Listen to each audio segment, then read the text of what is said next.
Bom, vamos começar. Espera mais alguns Você que minutos. sabe, eu sou teu convidado aqui hoje. Então, deputado, antes da gente fazer algumas considerações políticas sobre esse momento, né, eu vou pontuar o contexto. A ABD, essa semana, publicou uma nota de repúdio sobre 3 designers de interiores do estado do Espírito Santo, que foram notificados. Eu fiquei sabendo. Isso.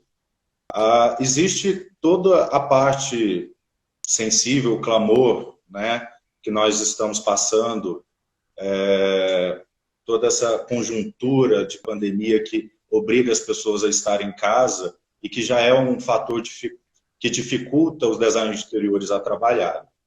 Mas a gente precisa, antes de entrar nessas considerações, elucidar, né, a todos os designers de interiores que são associados da BD, e até mesmo algumas pessoas, arquitetos, que questionaram no post da BD sobre se isso talvez não fosse pertinente, essa notificação. E aqui a gente vai tomar um pouco do tempo para explicar tecnicamente por que essa notificação é indevida. E eu peço licença agora para ler a notificação. Prezada senhora, eu não vou falar a pessoa, não vou expor. Em ação de rotina, foi identificada a divulgação de serviços em redes sociais por parte do interessado, compreendendo postagens no Instagram dela, né, onde se atribui imagens de projetos e obras, extrapolando as atribuições de decoradores, designers e afins. Não foi identificada empresa constituída e, portanto, sem um responsável técnico, configurando o exercício ilegal da profissão. De acordo com a Lei 12.378, de 2010, artigo 7º, exerce legalmente a profissão de arquiteto e urbanista a pessoa física ou jurídica que realizar atos ou prestar serviços, públicos ou privados, privativos dos profissionais de que trata esta lei, ou, ainda que mesmo não realizando atos privativos, se apresenta como arquiteto e urbanista ou como pessoa jurídica que atue na área de arquitetura e urbanismo sem registro no CAL. Esta infração, conforme a resolução 22 de 2012 do CAL-BR, artigo 35, inciso 7º, é passível de multa de 2 ou 5 vezes o valor vigente da anuidade. Requeremos, por meio desta notificação, a regularização da situação mediante a interrupção imediata e restrita do fato gerador. A regularização e apresentação de defesa poderá ser feita presencialmente ou via e-mail e deverá ser protocolada no prazo de 10 dias, a partir do recebimento desta notificação. Salientamos que a regularização da situação na fase em que se apresenta afasta a possibilidade da autuação e aplicação de multa. Nós precisamos fazer as devidas considerações e eu preciso pontuar. O Conselho de Arquitetura, ele é uma autarquia federal, né? Então, ele está sujeito ao direito administrativo. Então, toda fiscalização, ela precisa cumprir os 5 requisitos do ato administrativo: competência, finalidade, forma, motivo e objeto. Tá? Competência. O agente era competente? Sim. Ele devidamente se identificou no e-mail oficial e ele era competente para exercer essa notificação. A finalidade, né? Ela atendeu o interesse público? Vamos ler. Em ação de rotina, foi identificada a divulgação. Ora, é uma ação de rotina, mas ele não mencionou qual é a normativa que disciplina essa ação de rotina. Ou seja, não foi por denúncia. Ele, de maneira pessoal, procurou o Instagram de forma randômica e escolheu a quem iria fazer a notificação. Isso já fere o princípio da impessoalidade da administração pública, porque ele não citou na sua notificação qual era a norma do Conselho de Arquitetura que disciplinava o seu ato fiscalizatório. Então, ele também não falou que foi por denúncia. Então, ele usou um critério meramente pessoal. Ele escolheu quem ele iria notificar, ferindo o princípio da impessoalidade da administração pública. Ele não pode. Voltamos à forma. Quando você fala da forma, você tem que falar qual é a motivação. A motivação foi uma denúncia ou existe uma norma que convalide o ato? Vamos falar, depois eu vou até falar, vou puxar um pouco para falar sobre o objeto. Ele não especificou qual é o objeto da fiscalização. Ele diz que existem imagens e não disse em qual postagem.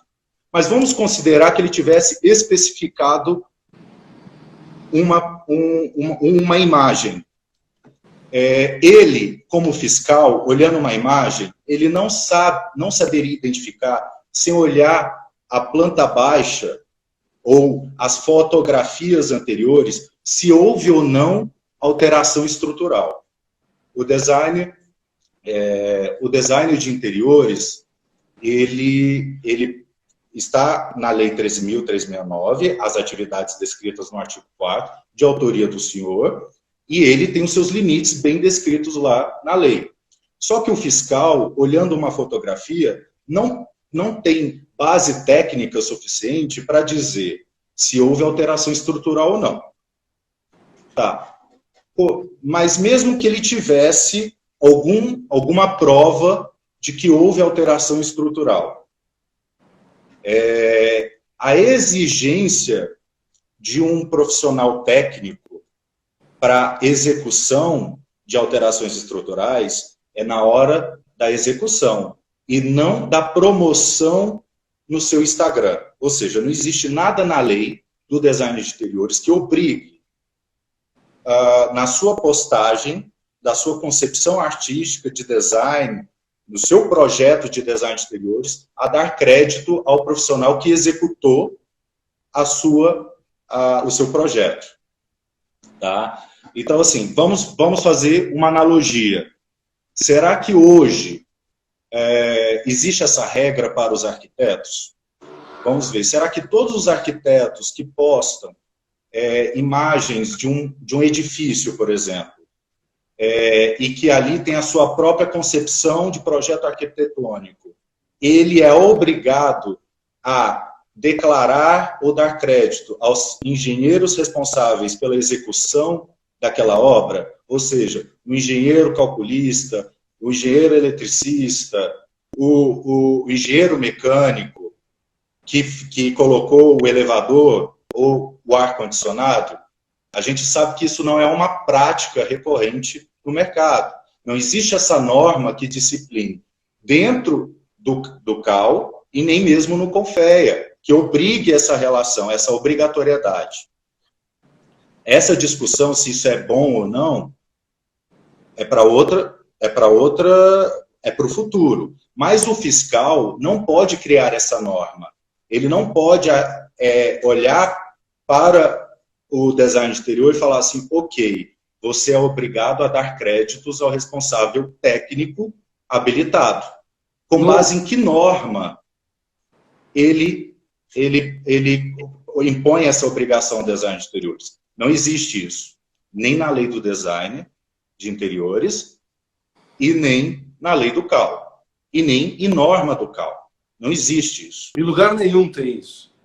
Em lugar nenhum. E aí ele cita sobre o exercício ilegal da profissão.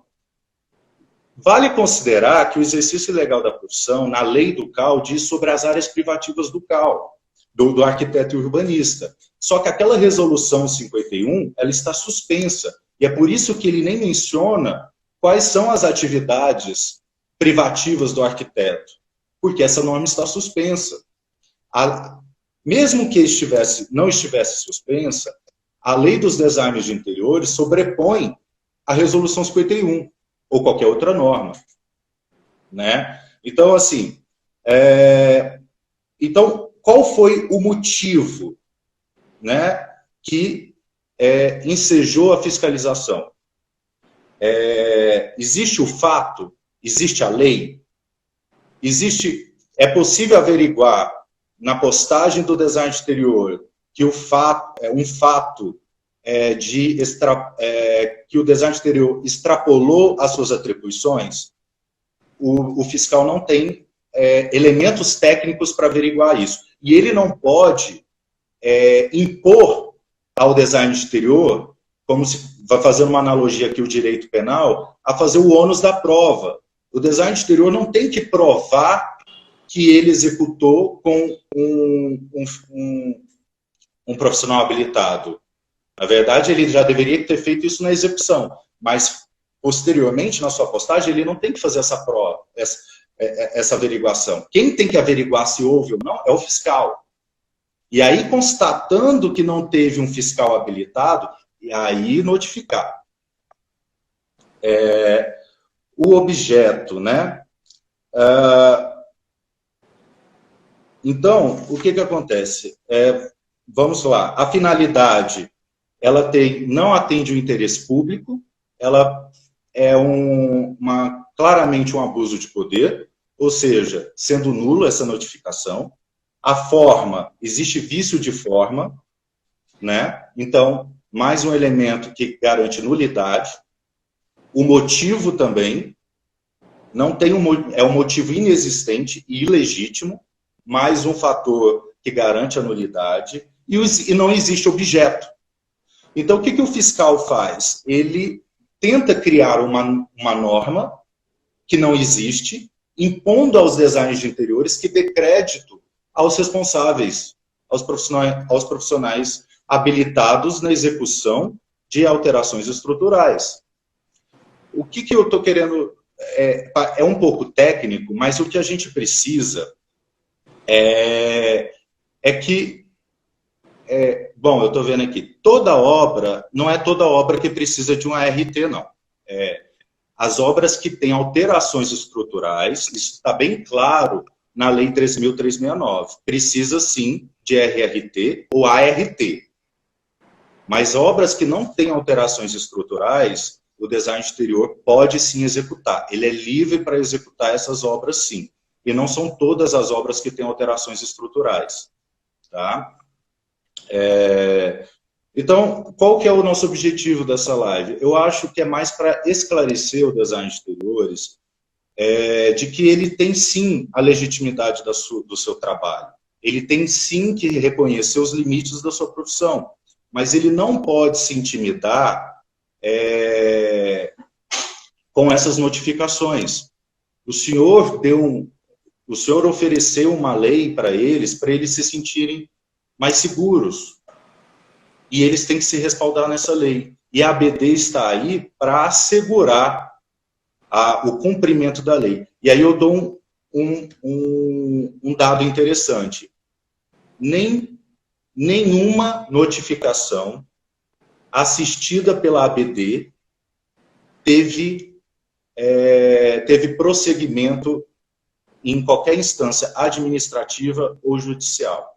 É isso que importante deixar claro, que hoje o designer de interior tem uma legislação própria, que é a lei que nós aprovamos lá no Congresso. Então, não precisa ficar aflito. Eu acho que deu problema, tipo, foi notificado, recebeu um auto de infração, liga para o pessoal da ABD, se informa, tem como recorrer disso, e judicialmente vai ganhar, porque a gente está amparado numa lei federal, que é muito mais forte do que uma resolução de um conselho, né? Então, legalmente, nós estamos amparados. Exatamente, exatamente. O que os designers de interior precisam agora é confiança de que essa lei vale. E eles podem recorrer ao Poder Judiciário, né, deputado? Nós temos várias leis que nos defendem.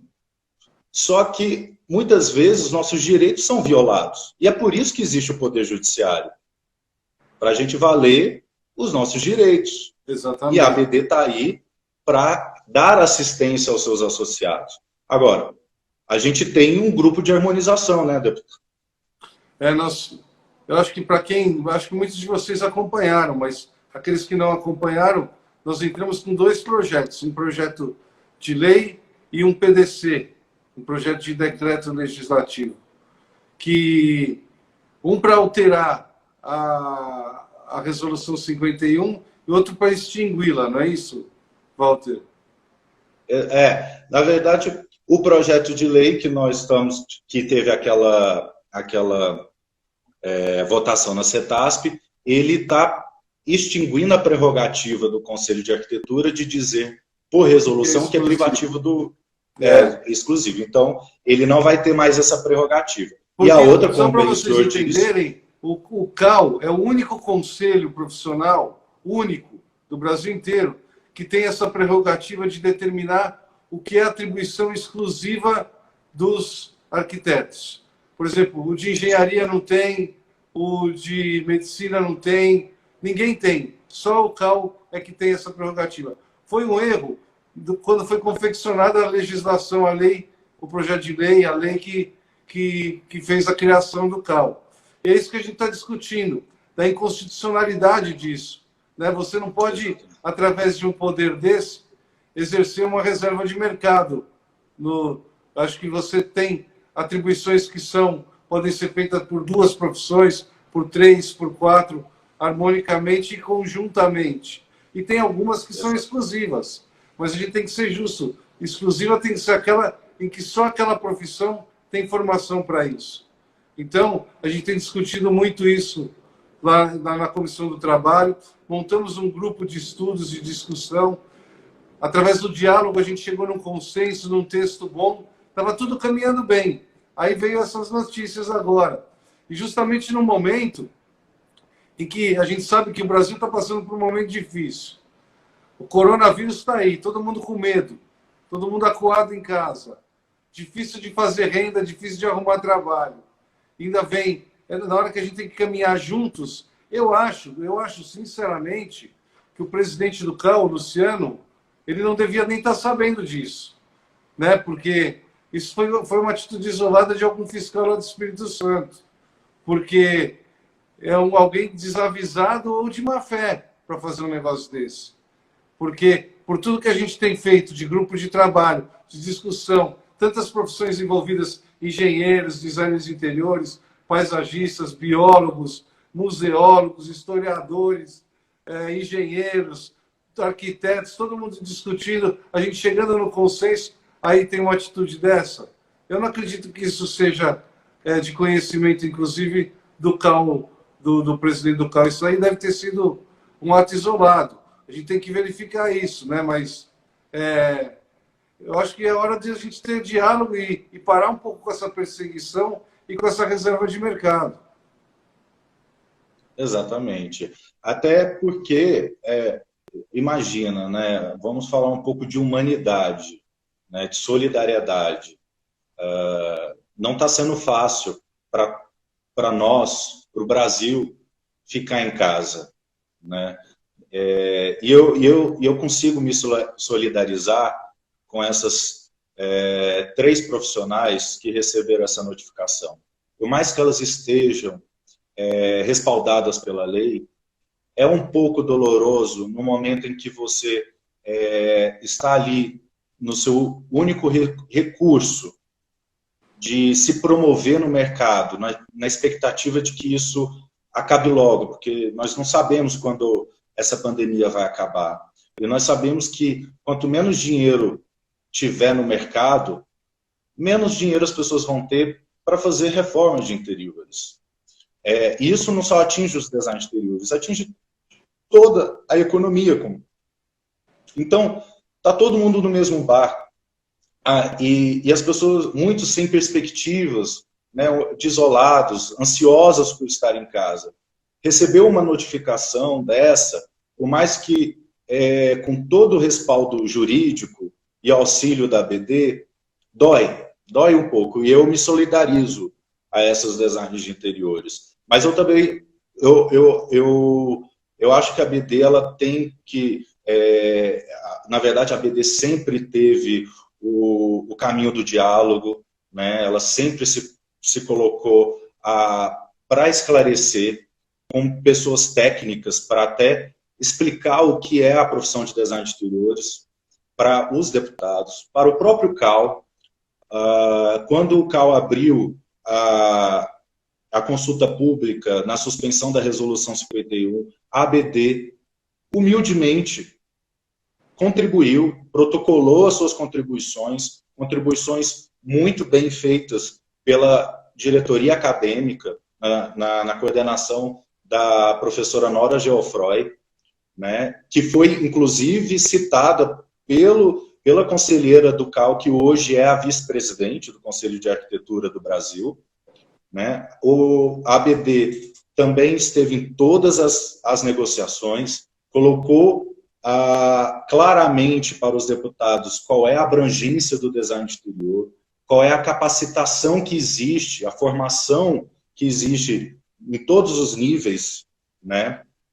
E explicou que não é uma profissão inventada, explicou sim dos riscos, né? Eu acho que o temor que algumas pessoas têm na área da engenharia ou da arquitetura, dos riscos da atividade de uma obra, é também compartilhada com a ABD, e a ABD quer mostrar que os designers de interior são capacitados naquilo que se propõe, nos limites que estão na lei, né, que está na lei,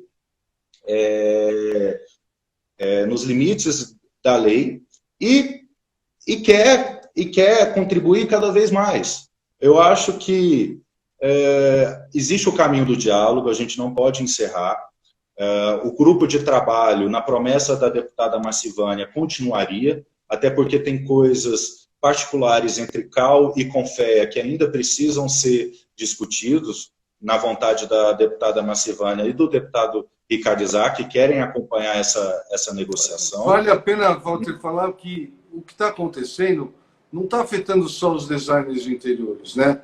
Essa resolução 51, ela afeta diversas profissões. O que a gente quer, a gente não está aqui brigando para que o designer tenha um espaço maior do que ele deve ter. Não, a gente só está querendo que ele possa exercer o que ele sabe fazer, o que ele tem conhecimento para fazer. Assim como o historiador a mesma coisa, o museólogo a mesma coisa, o biólogo a mesma coisa, o engenheiro civil, o engenheiro mecânico, porque você não pode, através de um conselho, determinar o que as outras profissões podem ou não podem fazer. Quem tem que regrar as outras profissões são as entidades responsáveis por elas, que sabem qual é o conhecimento de cada profissão e de cada profissional, né? É lógico que a gente entende que muitas vezes é preciso um rigor na área de fiscalização e de autuação dos conselhos, porque você precisa ter o respeito ao consumidor. Você tem que ver se quem está oferecendo o serviço tem capacidade técnica para aquilo. Mas aqui, no caso que a gente está falando específico, o designer de interior tem formação para isso. Tem capacidade técnica para exercer esse tipo de projeto. E tem uma lei que o ampara. Então, essa multa que aconteceu aí no Espírito Santo é totalmente ilegal, né? Isso é fácil de você derrubar juridicamente. O problema é ter que ter o trabalho de entrar com uma ação na justiça, de dizer que não tem provimento uma atuação dessa. Então, é complicado. O trabalho que dá é muito mais fácil o diálogo, né, do que ir para uma ação dessa. Eu acho que é isso que é importante que seja colocado, que a gente não está com esse projeto de lei que está tramitando, defendendo os designers de interior. Eu acho que a gente já tem uma ligação grande por causa da regulamentação da profissão e tudo, mas a gente está defendendo a não reserva de mercado e que todas as profissões possam exercer o que elas sabem e o que elas têm conhecimento para fazer. Com base na formação. Exatamente. Né? E a ABD nunca defendeu e nunca defenderá qualquer designer de interiores que exorbite na sua prerrogativa. E a ABD foi muito clara, porque quando chega acusações de que designers de interiores estão fazendo alteração estrutural, tá, nunca chegou esse dado, nunca chegou. Essa notificação ou essa acusação nunca veio para a ABD. Ou, porque não existe, e claramente o designer de interiores associado que estiver errado na sua atuação, é claro que ele não iria procurar a ABD. Então, 100% dos casos que chegaram à ABD foram casos em que o designer de interiores estava exercendo estritamente as suas prerrogativas profissionais. É bom que se fale isso, né? E quando, todas as vezes que a ABD ouviu alguma frase do tipo, olha, eu sei de um caso de um designer de interiores, que fez o que não poderia fazer, a ABD, de imediato, qual é o caso? Me mostra a notificação. Nós vamos ver se é associado ou não. Nós queremos a responsabilização. Isso nunca chegou. Nunca houve isso. É sempre história, né? Então, assim, e também não duvidamos que possa existir. Maus profissionais existem em todas as categorias, né? Profissionais que exorbitam as suas atividades. E vale lembrar que ninguém está dizendo que o arquiteto não pode exercer tais funções. Nós só estamos dizendo que o designer pode, que o paisagista pode, que o engenheiro pode, aquilo que ele tem competência para tal. Então, são atribuições que são compartilhadas, que ambos podem fazer, que não são exclusivas do arquiteto. É isso que a gente quer que entenda, porque tem muito arquiteto falando, se estão tirando atribuições, nossa, não estamos tirando atribuição. A gente está deixando com que o que outra pessoa sabe, tem capacidade para fazer, também fazer, mas o arquiteto também vai poder continuar fazendo. Exatamente, exatamente. E é o caso mais emblemático, eu acho, que mostra essa... Vamos considerar que isso tenha ficado no passado, no caso de Curitiba, que uma designer de interiores, em parceria com um engenheiro, fez um projeto de container, né? E esse container tinha todas as instalações elétricas, hidráulicas, obviamente não foi feita pela design de interiores, e sim em parceria com o engenheiro que tinha retirado a RT. Mesmo assim, nesse caso específico, a design de interior foi notificada. Então, é importante dar esses exemplos para mostrar a magnitude da reserva de mercado.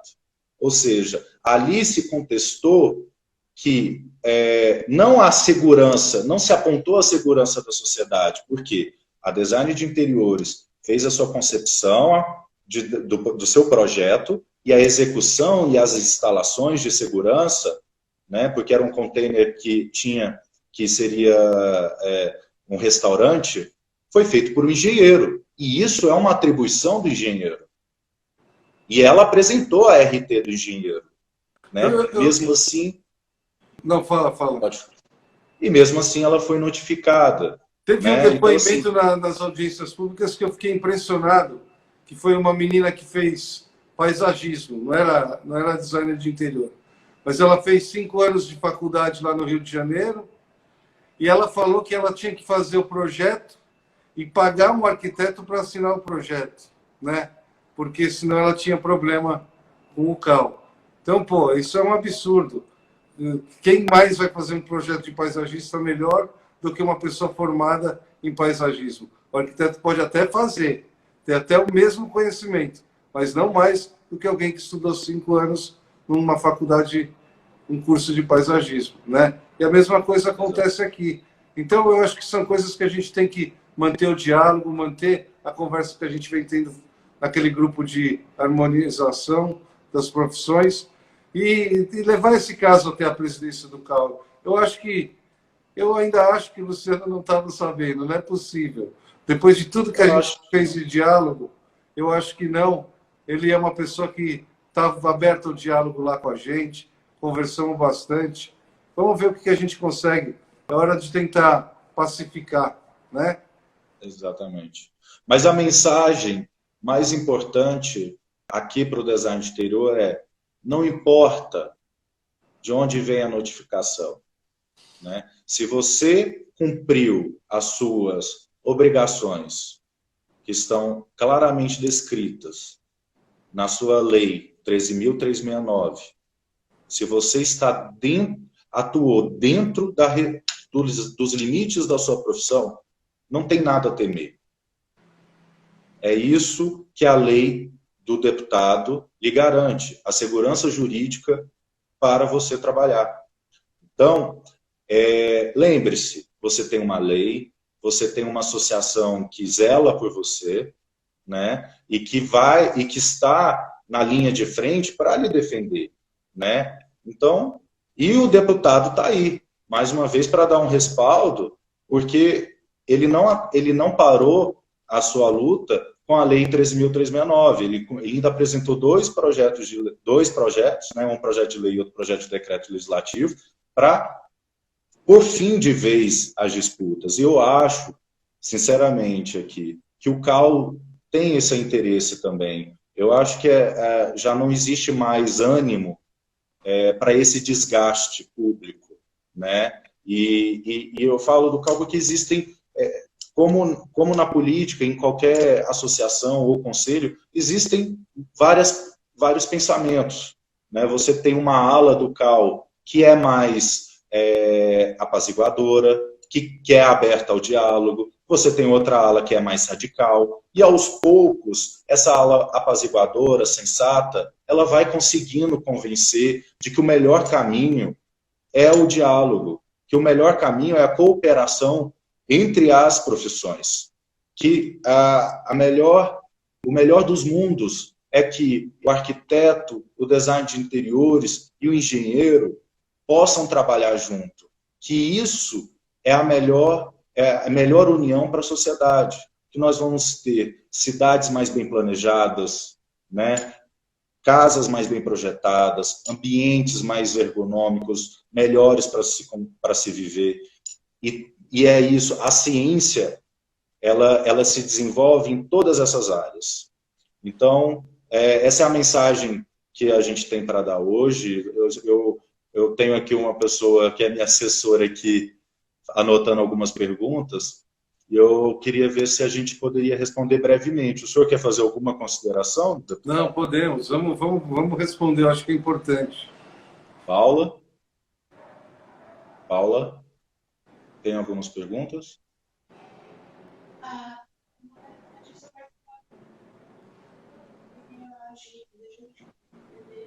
Tá. As perguntas, na sua maioria, foi sobre juridicamente. Então, assim, houve uma notificação, encaminha para a ABD. O jurídico da ABD está auxiliando a todos os associados. Tá? E não associados. Parece que a presidente da ABD acabou de dizer isso aí. Os não associados também vão ser assistidos pela ABD. Mas faz um convite aí para que se associem, porque quanto mais associados... É isso. E aí nós temos vários outros. Sobre a questão até da ART e IRRT para design de interiores ou qualquer responsabilidade técnica. Isso vai ser objeto de novos debates, e aí a gente não vai entrar aqui. Hoje foi estritamente para falar sobre a questão da notificação do CAL Espírito Santo. Tá bom? Você não vai falar do Moro e do Bolsonaro? Eu não posso falar sobre isso. O senhor quer fazer alguma consideração? O senhor é deputado. Eu acho que... nada, deixa. Então tá bom. Então, boa noite, deputado. Um abraço, bom final de semana. Você também fica com Deus. Até mais.